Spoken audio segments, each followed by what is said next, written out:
Drive test. Yun. Kakatapos lang gawin mga lodi. Pure stainless e-bike. Dating lumang e-bike yan. Ni-restore natin. Yun oh. Ikot. Ba talaga ang gawang paper to? Quality. Yun oh. Saka mayroon ng carrier sa taas. Yun oh. Stig.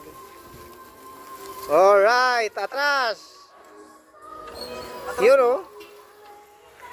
Yun, what's up mga lodi? Kamusta kayo? Ito yung e-bike nga luma. Yung kanyang body. So, ni-restore natin yan mga lodi. Ayan, walang bulok-bulok na. Siyempre, sino pa nga ba ang nag-restore? Yan, si Boy Bertod.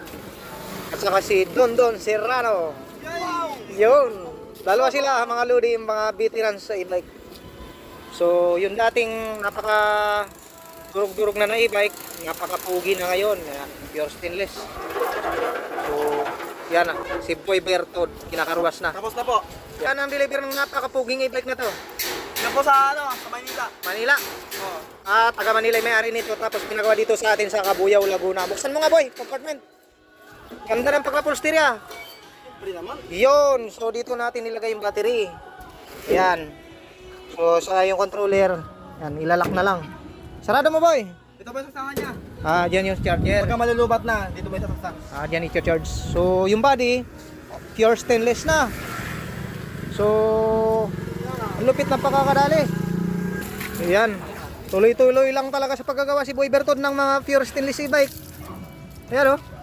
Kailangan sipagan para magkapira. Kailangan sipagan para magkapira. Oo nga naman. Ayos na ayos.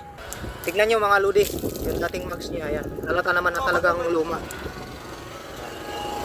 Din ito. Ayan. Lumang e-bike yan mga lodi. Nirestore natin yung kanyang katawan. So, pag pinalitan ng bagong mags, brand new na talaga. Yan po mga kalodi. Yan, buksan mo nga. Boy Bertod. Yun oh, laki ng compartment niya. So, ganyan kaluang. Lagayan. Oo, lagayan ng mga pinamalingki din. Dito mayroon din pala boy ah. Buksan mo nga boy. Oh, yes ah.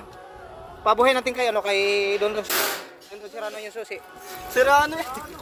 Nga, tingnan natin kung gumagana yung brake light niyan at saka mga ilaw-ilaw, signal light. Signal light. Ayos. Kabila. Ayos ah. Brake light, brake light. Kompleto Ricardo pala yan. Oo naman, yes. Ayos. Pag kami gumawa. So ito pa ang kaibahan niya. Yung kanyang bubong, upholstery na talaga. Then may kargahan. Ayos ah, may kargahan pala to sa taas. Oo, ginawa namin. Pagka may mayroon niya eh. Pinasadya talaga yung kargahan na yan? Pinasadya niya para may Oo nga naman, para dagdag yan ng saka bumagay, saka gumanda siya, tingnan, may kargahan sa taas. Binito yung kanyang windshield. Yun, ayos na ayos, may wiper din, buhay ang dugo. Buhay na buhay ang dugo. Then, yung kanyang side mirror, yung kanyang headlight. Kompleto Ricardo talaga.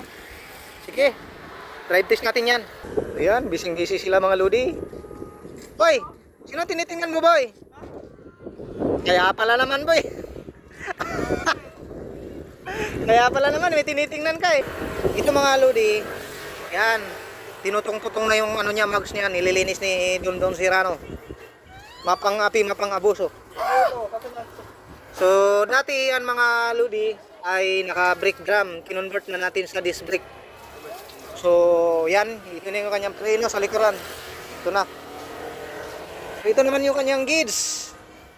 Ayan. Ba't nga ganun sa kabidyo hindi naman? Makurap-kurap. Yan, ito na ang kanyang susian. Ayan. Halata namang luma, mga lodi. Ayan, yung dating panel niya. Pero ito, bago. Bago lahat yan. Yan. Saka yung kanyang body. Punas attack! Punas! Nagalit eh. Yan, mga lodi. Yun, drive test mga lodi. Ang kasi Boy Bertod. Okay. Yan lang sa malapit lang. Stig talaga. Gawang Boy Bertod. Yan mga lodi oh. Ganda. E-bike. Yun oh, plat na plat ang gulong. O na. Astig. Ayos. Wala na kasi sa likod eh. Diba? Ganda tingnan. Mas nga yung gulong natin. Okay. Mga kalodi.